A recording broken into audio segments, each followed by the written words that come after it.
Hi, I'm Kevin George, author of the book Atonement and Reconciliation, and welcome to my channel. I've been doing a series of videos about the errors in the book Pierced for Our Transgressions.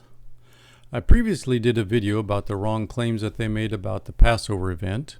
And the last video I did was about Leviticus 16 and the meaning of the word atonement and their discussion about the scapegoat. In this video, I will begin to examine the claims of the book in the second half of the section titled Leviticus 16. This section deals with this subsection titled The Sacrificial System in the Psalms and the Old Testament Prophets. It's on pages 50 to 52. It begins with this quote on page 50. Quote, "We have seen from Leviticus 16 that penal substitution is central to God's dealing with sin." End of quote. Okay, but I went through that scapegoat episode in detail and showed that there is no penal substitution there at all. You can watch the previous video to get the details. The authors had to project it into the text and practically demand that you see it there. And now the authors continue the initial paragraph that I just read with this quote. Quote, "It is sometimes claimed that the Psalms and prophets present a different picture, speaking of sacrifice as unnecessary, even fundamentally flawed, and suggesting that forgiveness is possible without it." End of quote. Okay, they are making that complaint because they're choosing to ignore numerous explicit texts, and I'll just read a few of them. Isaiah 55:7. It says, "Let the wicked forsake his way, and the unrighteous man his thoughts. Let him return to the Lord, that he may have compassion on him, and to our God, for he will abundantly pardon." And the famous 2 Chronicles 7:14. "If my people, who are called by my name, will humble themselves and pray and seek my face and turn from their wicked ways, then I will hear from heaven, and I will forgive their sin and heal their land." There are plenty of passages like these. In the next paragraph, they go on to say that, quote, "The point made by the prophets and psalms is not that sacrifices are irrelevant or inherently defective.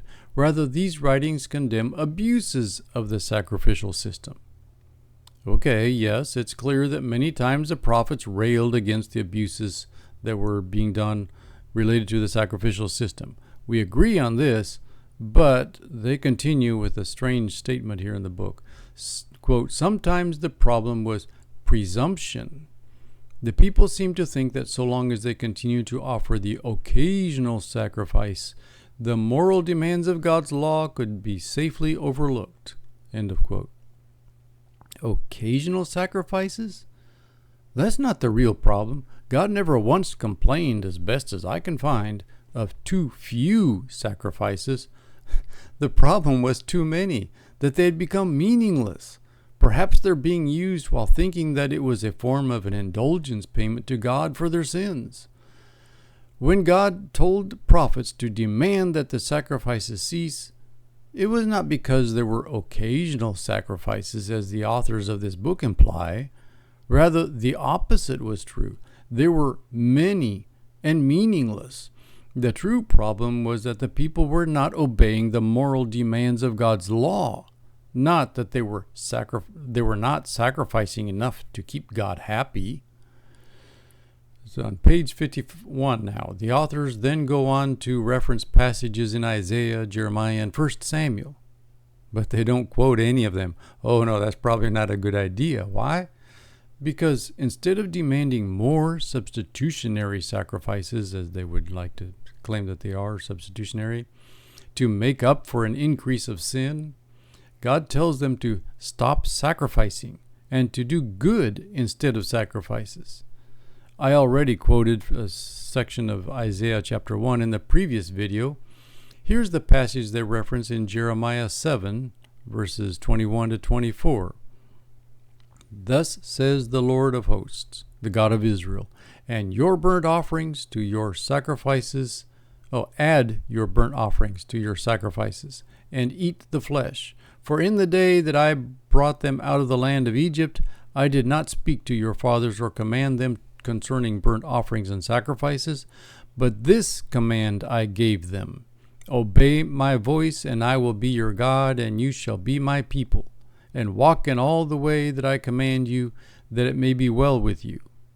But they did not obey or incline their ear, but walked in their own counsels and the stubbornness of their evil hearts, and went backward and not forward. Here I want to give a parenthetical statement, because some people may find the statement in this text perplexing, where God says that, quote, in the day that I brought them out of the land of Egypt, I did not speak to your fathers or command them concerning burnt offerings and sacrifices, but this command I gave them: obey my voice, and so forth, end of quote. I looked into this, and it seems to me that what he means depends on how the Hebrew is translated. I'm now referring to how, in the King James Version and a few other translations, Leviticus chapter 1 verse 2 starts with, if any man of you bring an offering unto the Lord. I suspect that God was saying that if you are going to do a sacrificial system, this is how I want you to do it. This way, by giving his own instructions, patterned after the heavenly system, God was giving them an alternative to the system of sacrifices practiced by the pagans. That may be why this Jeremiah passage can say that God did not make sacrifices a mandatory command.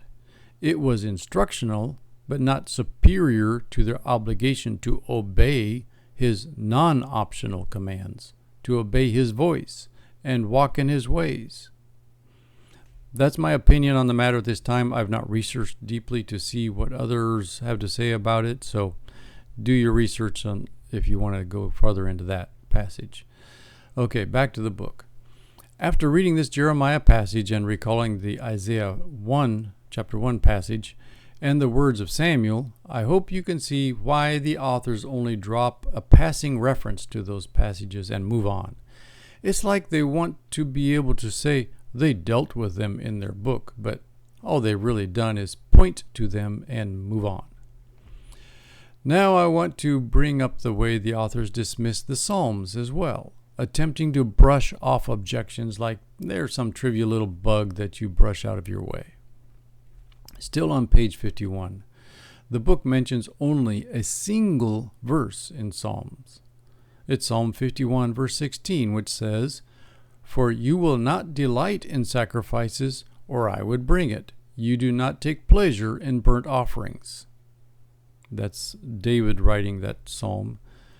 And they then dismiss it by saying, well, earlier in the same psalm, David petitions God to cleanse me with hyssop, verse 7, a likely allusion to the provisions for ritual cleansing for skin diseases in Leviticus 14. It's hardly possible that David would impugn the sacrificial system immediately after appealing to God on his basis. Indeed, it is almost certainly not atoning sacrifices that are rejected in verse 16. End of quote. Well, of course, David was not impugning the sacrificial system. They could have quoted more of that psalm that shows that, except, well, it's not friendly to their Reformed doctrine, because it says, and I'll just start again from verse 16 through 19, You do not delight in sacrifice, or I would bring it. You do not take pleasure in burnt offerings. My sacrifice, O God, is a broken spirit. A broken and a contrite heart you, God, will not despise. May it please you to prosper Zion, to build the walls of Jerusalem. Then you will delight in the sacrifices of the righteous, in burnt offerings offered whole. Then bulls will be offered on your altar. Do you see why they only quoted verse 16? The very next verse, 17, says that God will not despise a broken and contrite heart, and that is his sacrifice. He goes on to say that after he has a broken and contrite heart, verse 19, then you will delight in the sacrifices of the righteous, in burnt offerings offered whole. Then bulls will be offered on your altar. So, David knows and acknowledges that sacrifices do not trump a broken and contrite heart. This shows that sacrifices by themselves are not the mechanism that soothes God's wrath at sin or a way to pay God to get his forgiveness. David understands that forgiveness requires a heart that is broken, humiliated, and repentant, not a sacrificial blood payment. The animal sacrifice is a later step as an additional pledge and demonstration of his allegiance and loyalty after his failure. It's like someone today giving flowers or chocolates after having expressed remorse for an offense. The flowers or chocolates serve to express a firm and final commitment. They're not for anger management. When an offender provides a final symbolic gift after an apology and a request for forgiveness, this is engaging in a behavioral concept known as relational or relationship restoration or reassurance signaling. It is a costly signal requiring time, thought, and resources that reestablishes relational alignment. It functions like a peace treaty token, a physical manifestation of a promise and a commitment. And Jesus pointed to this too, and showing that the sacrifice is not a transaction but a gift, when he said in Matthew 5:23-24, "So if you are offering your gift at the altar and there remember that your brother has something against you, leave your gift there before the altar and go. First be reconciled to your brother and then come and offer your gift." Notice that the sacrifice for the altar is a gift. That is repeated 3 times in the 2 verses. It's not a transaction. God rejects bribes. That's in Deuteronomy 10 verse 17. Jesus makes this gift reality clear again in Matthew 23 verses 18-19. And you say, if anyone swears by the altar, it's nothing. But if anyone swears by the gift that is on the altar, he's bound by his oath. You blind men, and notice this. For which is greater, the gift or the altar that makes the gift sacred? That means you couldn't commit a sin and go pay it off by making a sacrifice, because sacrifices are not how we obtain forgiveness. That's a misunderstanding of the sacrificial system. It's not what the ancient Hebrew people were thinking either. And it's exactly what the Psalms and prophets express over and over. Here, I'll give you some more passages. Psalm 32, verse 5. I acknowledged my sin to you, and I did not cover my iniquity. I said, I will confess my transgressions to the Lord, and you forgave the iniquity of my sin. Psalm 78, verses 37-39. Their heart was not right with him, neither were they steadfast in his covenant, but he, being full of compassion, forgave their iniquity and destroyed them not. Yea, many a time turned he his anger away and did not stir up all his wrath, for he remembered that they were but flesh. Another important consideration is that God did not send Israel into exile to Babylon because they failed to perform sufficient sacrificial rituals. God said it was due to their extreme wickedness, including idolatry. God did not point to a failure to follow the sacrificial system as one of his complaints. God never complained of a lack of animals on the altar or a lack of sin offerings or their stopping to do the sacrifices. When the sacrifices ceased, either due to their idolatry or later captivity, God did not complain that he was having wrath attacks due to lack of sacrifices. In fact, as I point out, the prophetic indictment is often the exact opposite. God heavily criticized the people because they were offering too many sacrifices, using the rituals as a smokescreen to cover their deep moral corruption, their systemic injustice and idolatry. But ultimately, the sacrifices are primarily for the benefit of the giver, not to assuage God's anger. In Psalm 50, verses 9 to 12, God speaks and says, I will not accept a bull from your house or goats from your folds, for every beast of the forest is mine, the cattle on 1,000 hills. If I were hungry, I would not tell you, for the world and its fullness are mine. Do I eat the flesh of bulls and drink the blood of goats? There are plenty more passages like this in Psalms, but I assume I've made my point. What all of this is showing is that the authors of the book, or should I say Reformed theology, which is the primary progenitor of today's penal substitutionary atonement theology, what they want and even need is for sacrifices to be the mechanism of forgiveness. Their foundational belief in predestination requires that God and Jesus have an arrangement worked out between themselves, fully disconnected from you. It must be totally unilateral, a prearranged system, because if you have any role at all, even simply bringing your own repentance and contrition, then the entire predestination scheme falls apart. This is why, for them, atonement and God's forgiveness has to be strictly tied to penal sacrifice only. For them, it has to be a legal and transactional sacrificial system. Again, I must pause to mention that both Martin Luther and John Calvin were trained in Augustinian theology, which is the primary source of reading the Bible with a fatalistic predestination idea. And both men were trained in law.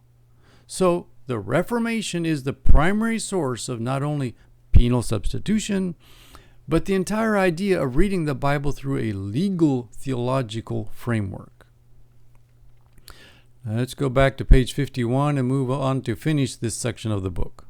On the bottom of page 51, this section begins to close, and they write, quote, the book of Hebrews draws attention to several shortcomings of a sacrificial system that depended on a sinful priesthood and the blood of bulls and goats, which can never take away sins. They're quoting Hebrews 10:11.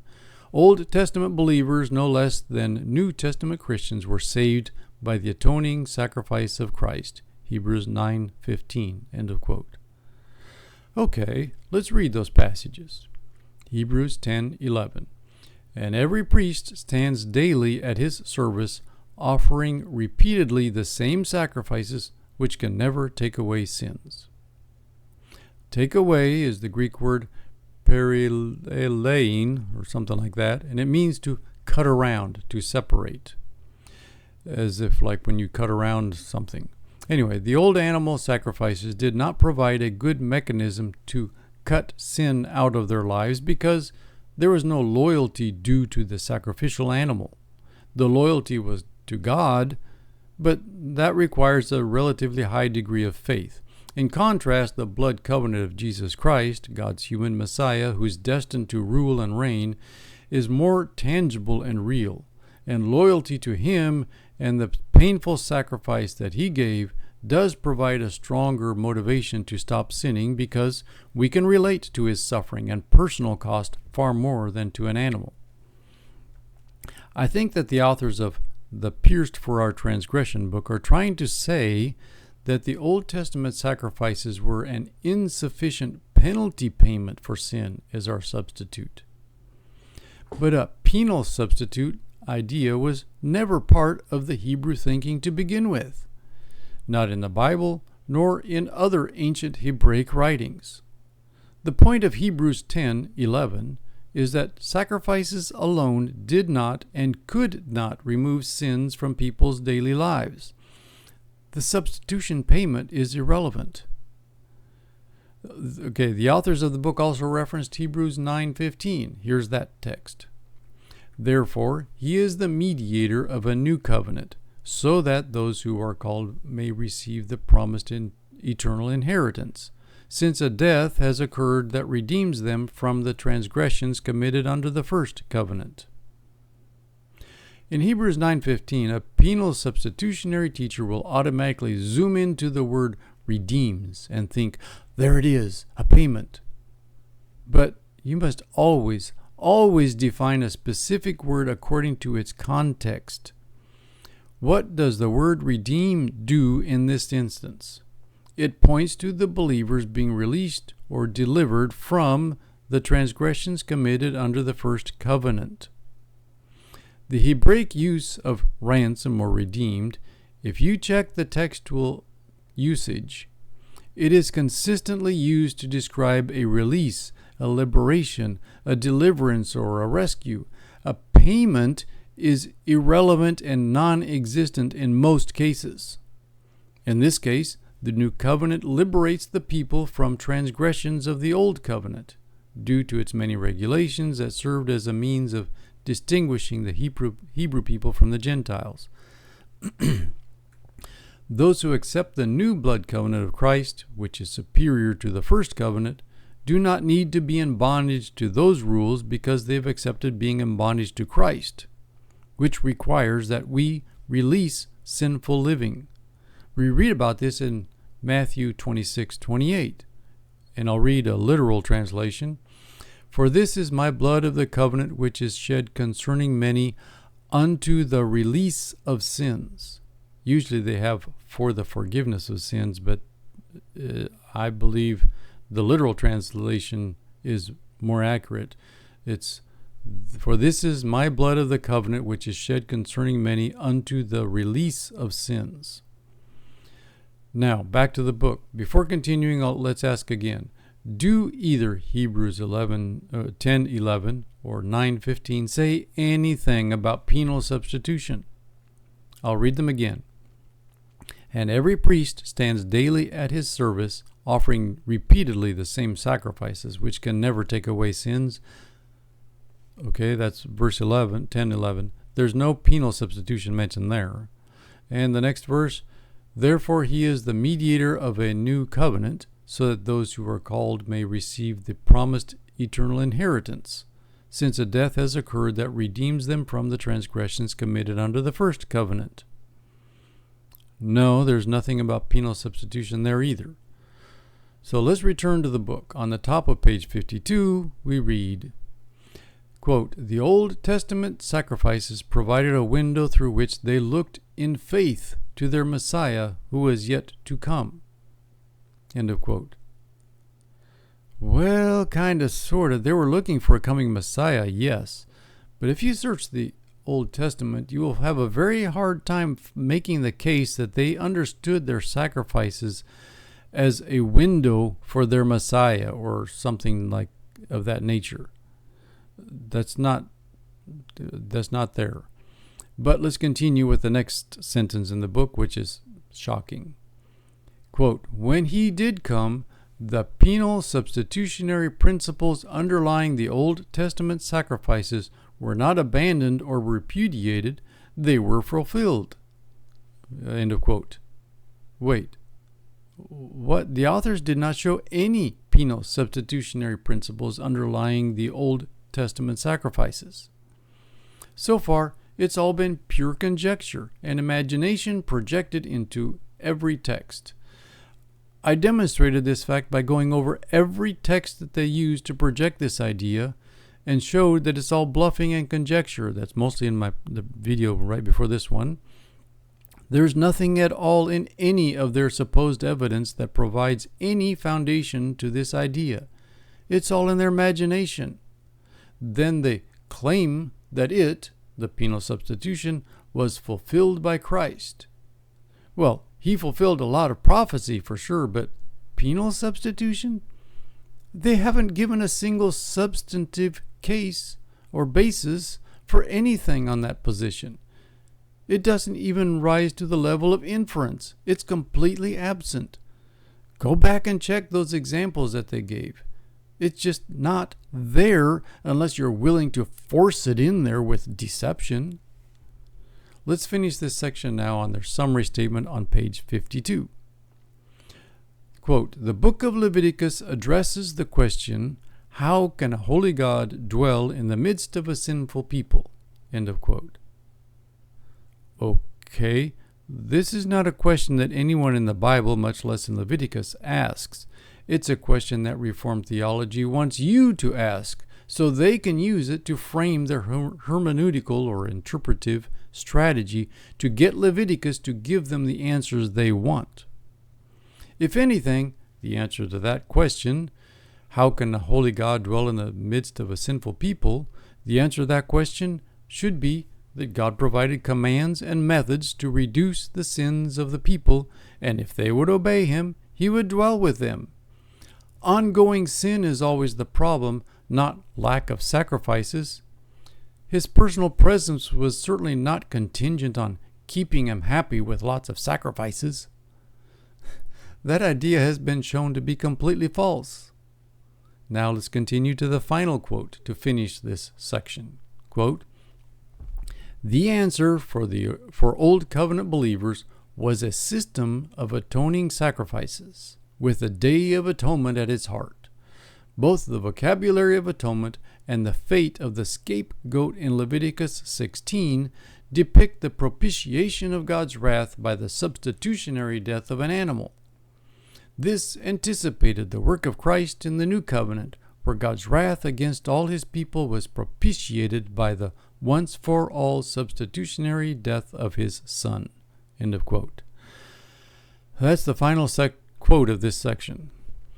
Here again, the authors write as if they have definitively proven from Leviticus 16 that the sacrifices are substitutionary and propitiatory.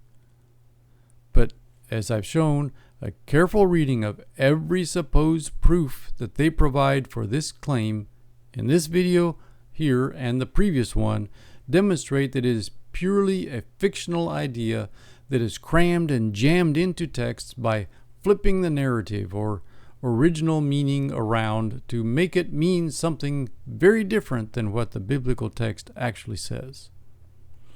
In their summary statement, they take this flawed presupposition and magically transfer it over to claim that it was the picture of God's wrath against all His people, propitiated by the death of His Son. And so there you have it, a fabricated narrative that is confidently asserted, but is based on a deliberately sloppy misinterpretation of Leviticus 16, and then projected forward to frame that it is what happened when Christ died for our sake. Now, it's easy to see how people who have minimal biblical knowledge can fall for this narrative, especially so since it is taught with such fervor and emotion and confidence and sincerity that masses of people have come to believe it is true. In many churches, to question it makes you an outcast. How dare you?